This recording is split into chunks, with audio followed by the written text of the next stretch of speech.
Ahlan wasalan guys, assalamualaikum warahmatullahi wabarakatuh. Marhaban bikum fi qanatina Qah Firdaus.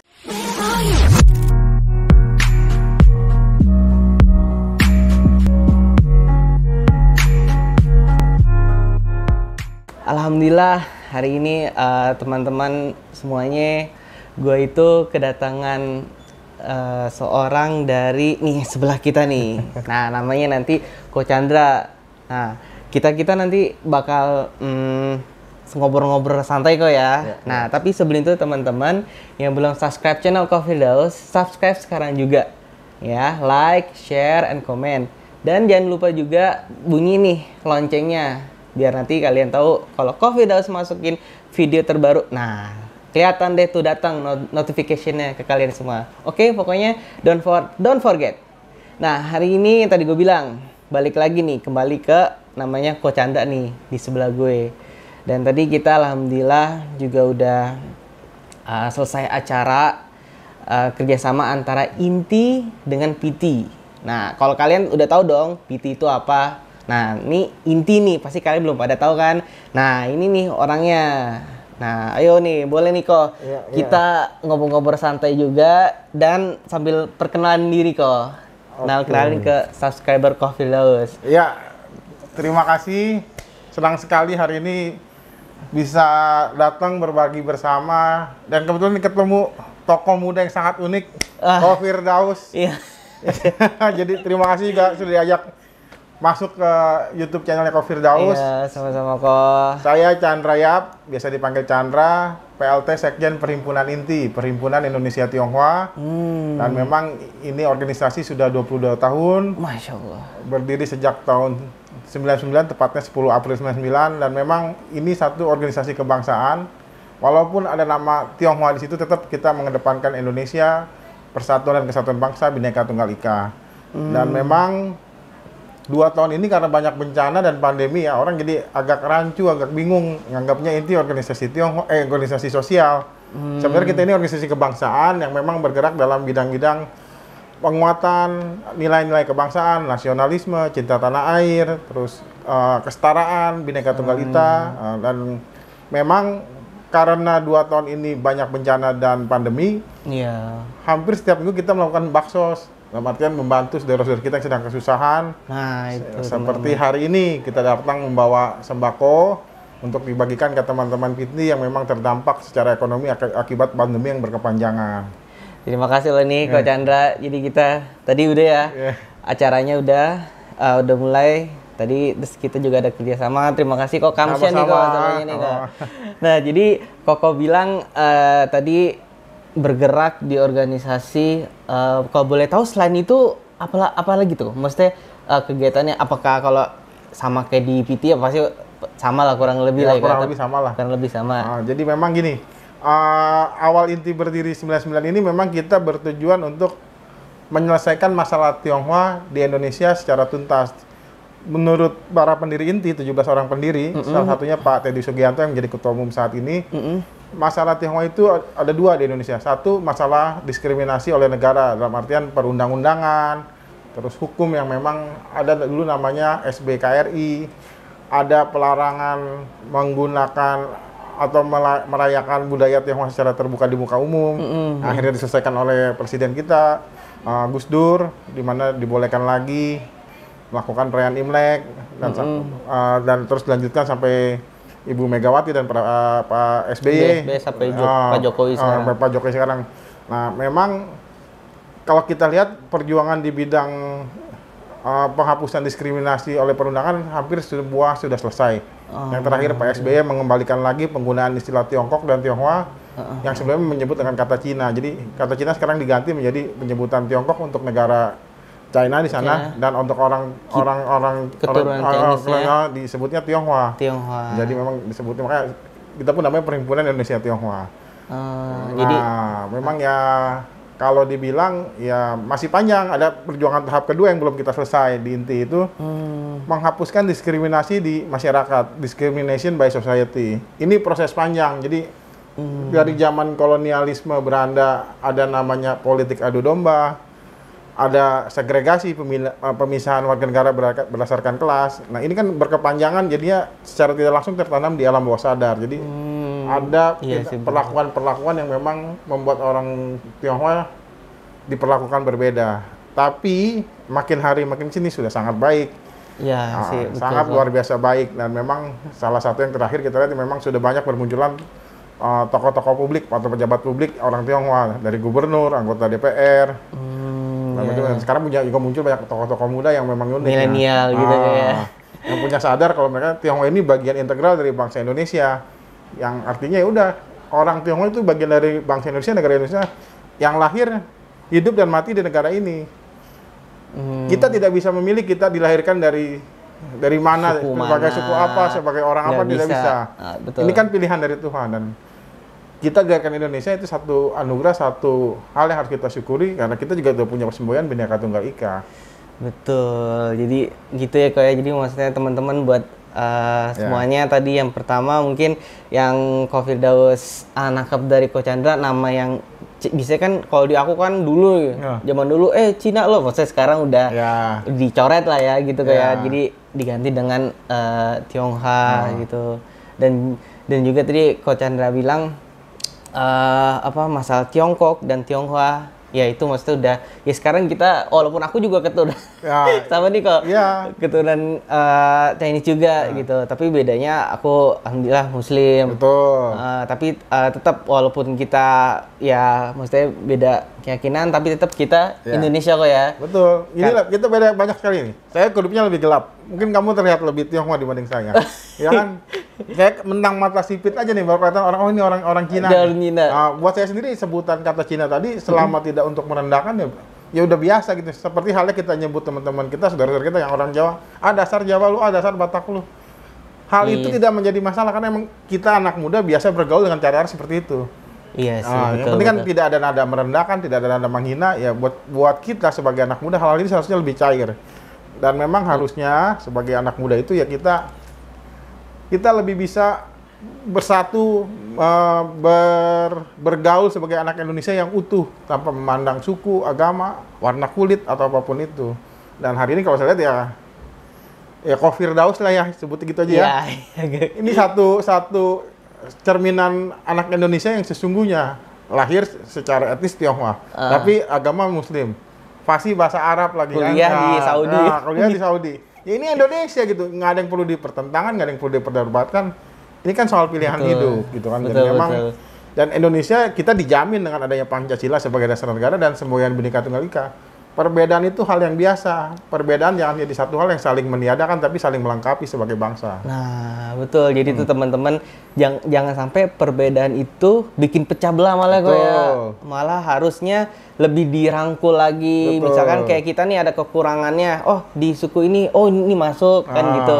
Itu kita harus saling melengkapi kok ya. Betul. Jangan saling justru jadi ancur tambah riuh gitu namanya. Nah, gini kok tadi Koko bilang tahu juga kegiatan inti kok ya. Tadi dari bakti sosial, baksos, dan mungkin Koko Firdaus nih pengen tahu juga ada kegiatan apa lagi nih selain itu? Yang aku dengar tadi juga Koko bilang ada ngasih mau yang kuliah gitu kayak dari beasiswa gitu. Jadi gini, memang dalam hal kebangsaan itu kita di inti para pendiri ini menyadari salah satu masalah yang terbesar kita itu karena kita banyak suku, banyak etnis berbeda-beda, jadi gampang sekali diprovokasi, gampang sekali disentil dengan isu-isu sara gitu. Iya, disenggol. Disenggol lah, kalau sentil kecil sekali. Nah, ketika itu mereka beranggapan yang kenapa ini bisa terjadi karena kurangnya akses informasi satu. Jadi ketika menerima informasi hoax dan segala macamnya, karena satu arah ya udah langsung diterima aja. Nah, kedua selain itu ternyata ada pemikiran kritis. Jadi diperlukan orang yang punya pemikiran kritis yang bisa menyaring dulu informasi yang dia terima, jangan langsung terbuat bulat. Dan untuk mempunyai pemikiran kritis itu satu perlu diskusi dengan dua perlu pendidikan yang mencukupi lah. Nah, makanya tahun 2008 di INTI membuat satu program namanya program Beasiswa Pelangi. Ini program untuk anak SMA yang nggak mampu, kita biayai sampai lulus dengan patokan dari uang SPP atau uang sekolah. Jadi waktu itu maksimal 250.000 per bulan. Dibiayai sampai lulus, tapi memang harus ada proses seleksinya. Ada tes tertulis, ada wawancara, nanti ada tim psikolog yang menangani lah supaya memang kita mencari yang benar-benar tepat sasaran. Oh ya. Jadi iya juga sih ya. Maksudnya di sortir juga kok ya. Betul. Enggak betul. Nggak asal ngasih. Nggak sembarang. Karena kan gini, memang ada beberapa anak yang memang bakatnya berbeda-beda nih. Kita paksa sekolah kadang kayaknya jadi malah tertekan. Dan iya sih, banyak yang ketemu di lapangan kayak gitu. Betul. Dan ada yang misalnya gini, dia mau sekolah benar, cuman memang ada beberapa problem dalam lingkungan dan keluarganya yang bikin dia sulit untuk berkembang. Nah, itu perlu masuk dari peran psikolog di situ. Bagaimana kita men-treatment anak ini nih? Pasti kan tiap anak punya karakter, punya bakat yang beda-beda. Nah, pasti. Di Pelangi kita ada psikolog relawan yang menangani itu. Nah, balik lagi yang soal beasiswa lagi. Nah, dalam 4 tahun terakhir, 3 tahun ya, 2018 itu Inti mendapat kepercayaan dari Kedubes Tiongkok di Indonesia untuk ikut menyalurkan beasiswa untuk anak-anak Indonesia yang mau berangkat kuliah di sana. Di Tiongkok. Masya Allah. Gratis. S1, S2, S3 semua bisa. Dan dapat uang saku pula. Oh, lengkap nih guys. Paket lengkap. Jadi ini Chinese Government Scholarship, CGS. Jadi memang beasiswa langsung dari pemerintah Tiongkok. Yang penting mengikuti kualifikasi yang dia mau. Begitu sudah diterima, sudah. Sampai selesai di sana. Ada yang S1 lanjut S2, langsung S3. Jadi Masya Allah. Benar-benar membuka pintu masa depan yang cerah. Nah, kalau boleh tahu kok daerah mana tuh kok? Di Tiongkoknya, di China-nya. Bebas. Jadi mau jurusan apa bebas, kuliahnya di kampus apa bebas. Di daerah mana juga bebas. Seperti sistem kita penerimaan perguruan tinggi di sini. Dikasih 3 pilihan nih. 3 pilihan universitas kita isi nanti di formulirnya. Jurusannya apa, nanti tetap dari pihak university yang seleksi anak itu. Jadi kita hanya sebagai jembatan, membuka pintu supaya anak itu punya akses ke sana. Setelah itu balik lagi memang ke kemampuan anak itu. Dan memang ya karena kita bicara sistem pendidikan di negara China saja, Tiongkok, mereka punya standarisasi yang berbeda sih memang. Tapi rata-rata yang mendaftar itu hampir semuanya diterima, tidak ada yang ditolak.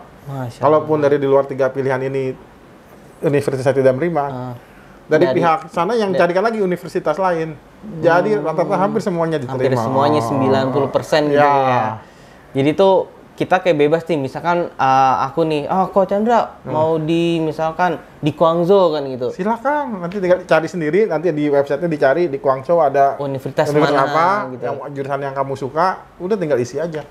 Oh, gitu. Semudah itu. Semudah itu tuh guys, teman-teman. Jadi kalau teman-teman yang mau lebih detail lagi, ayo nih kita main-main ke Inti. Oh iya, kok kantornya ya di mana tuh? Kantornya di MGK Kemayoran.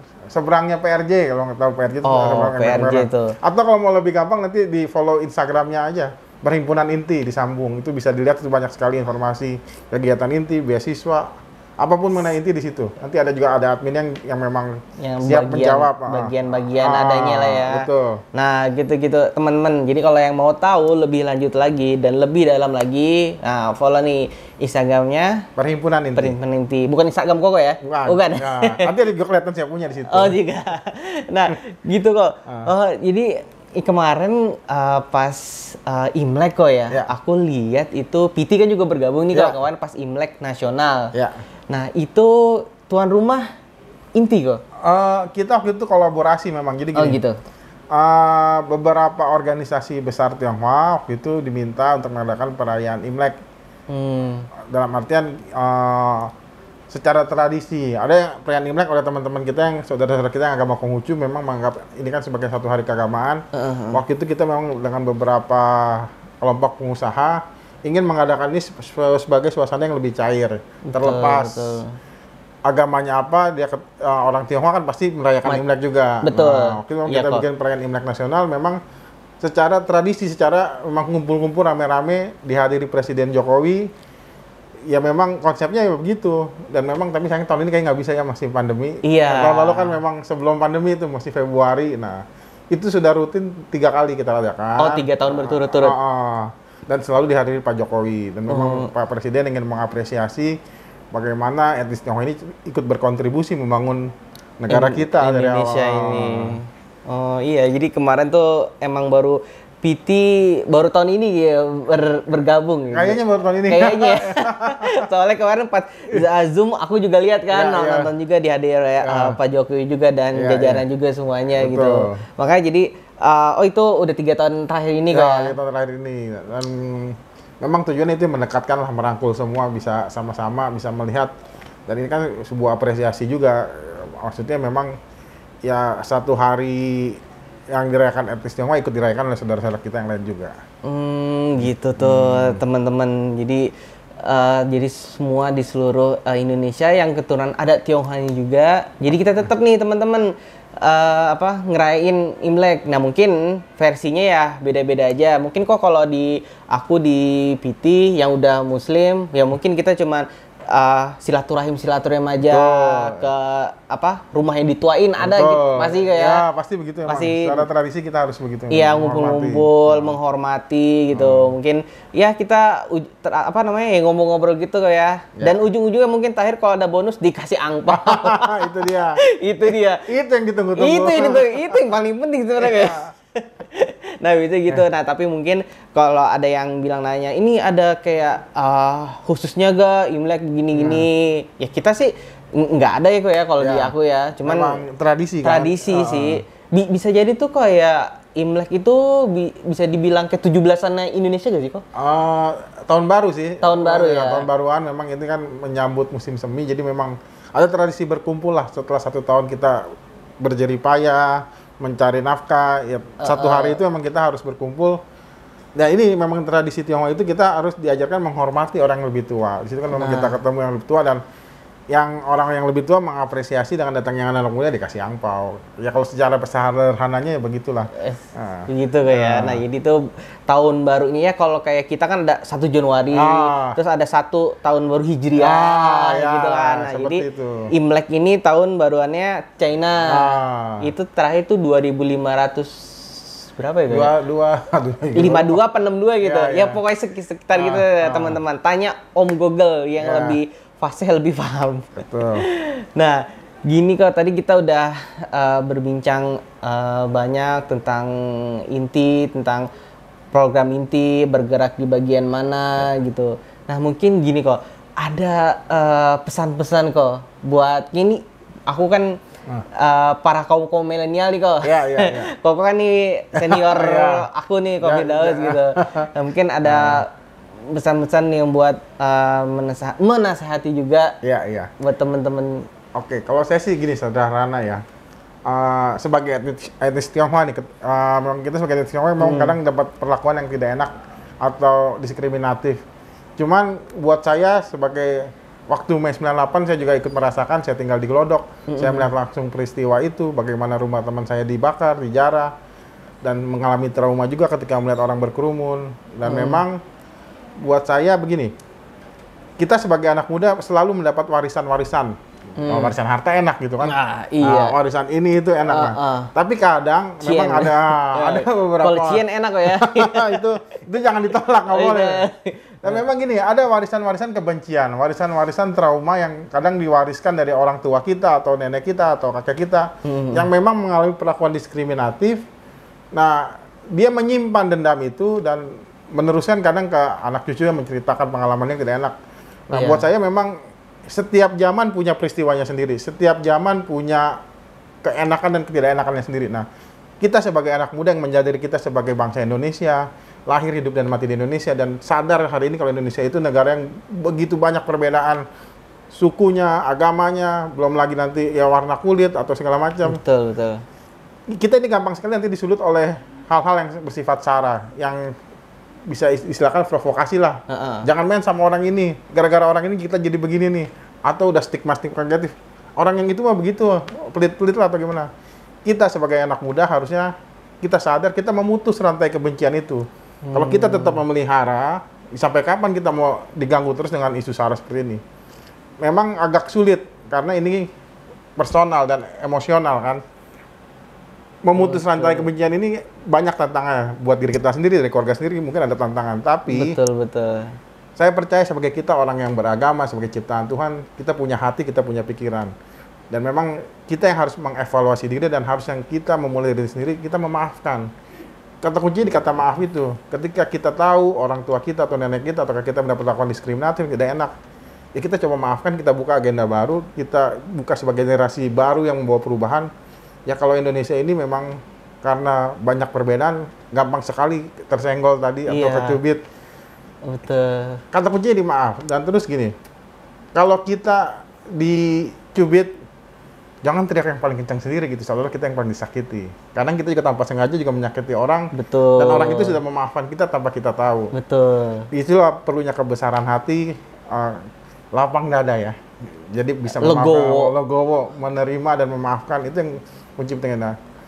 Indonesia ya seperti itu. Jadi banyak perbedaan, tapi disitulah kekuatan kita. Dan harus dimulai dengan memaafkan ketika kita disakiti, dan jangan lupa, jangan menuntut maaf juga dari orang kalau kita sendiri masih belum bisa memaafkan diri kita dan orang lain. Jadi ketika kita sudah memaafkan diri sendiri, kita bisa memaafkan orang lain. Insya Allah semuanya. Insya Allah semua akan baik-baik aja gitu ya. Kita Indonesia akan lebih maju lagi dengan kita bisa menerima perbedaan itu sebagai satu kekuatan. Nah itu, jadi teman-teman semuanya jangan sampai perbedaan itu yang tadi bilang, yang Cofidaus bilang, jangan sampai bikin tuh perbedaan tuh hancur. Malah kalau bisa perbedaan itu makin kita perkuat lagi, makin kita kayak ya sisi mana yang bolong kita isi. Jadi kalau Cofidaus nih, kalian ada yang bolong, nah Cofidaus yang isi. Ya harus gitu kok ya. Ya saling melengkapi lah. Saling sebagai sesama anak bangsa. Hari kita harus melihat ke depan, negara kita sudah jauh ketinggalan dari negara lain. Nah, masih ngomong ini isu-isu SARA lagi sampai hari ini. Itu kan sesuatu yang kayaknya kita ketinggalan banget lah gitu. Ketinggalan banget ya. Hal-hal ini udah selesai ketika pendiri bangsa kita mendirikan negara Republik Indonesia. Betul tuh teman-teman. Jadi semuanya mari kita harus bersemangat menjaga utuh Indonesia kita ya kok ya. Walaupun kita nggak apa-apa, beda-beda suku, muka, kulit segala macam. Yang penting KTP sama paspor Garuda. Iya. Pancasila dan Bhinneka Tunggal Ika. Pancasila dan Bhinneka Tunggal Ika. Nah, gini kok buat terakhir biasanya sebelum penutupan ada kata-kata mutiara sama quotes. Tadi sih sebenarnya kayak kurang lebih sih udah sih ya. Cuman ada mungkin sedikit gitu kok penutupan. Oke. Mungkin yang menginspirasi Coach Chandra. Pendek aja gini. Oke. Jangan pernah lelah mencintai Indonesia. Jangan pernah lelah mencintai Indonesia dengan apapun segala kekurangannya. Karena disitulah kalian ada. Tanpa kalian tidak ada Indonesia nanti. Nah, cakep tuh guys, pokoknya keren. Nah, oke, jadi tadi gue juga Cofidaus juga udah nanyain tadi Instagramnya kok ya. Nah nanti lihat aja, nanti Cofidaus nulis di sini Instagramnya Inti, Himpunan Inti, dan juga Instagramnya Coach Chandra ini. Nah, makasih kok ya. Sama-sama. Hari ini udah ada waktu, juga sempetin ada waktu di channel Cofidaus. Sukses terus channelnya. Amin. Aku yakin makin banyak followersnya. Amin ya Rabbal Alamin. Oke teman-teman, buat semuanya, syukran limusyahada qanah Cofidaus wa sanusyuf wa natqabal fi usbu' qadim wa usbu' libadu wa usbu' maratan ukhra. Wa wabillahi taufiq wal hidayah wallahu muwafiq ila aqwamit thariq. Wassalamualaikum warahmatullahi wabarakatuh.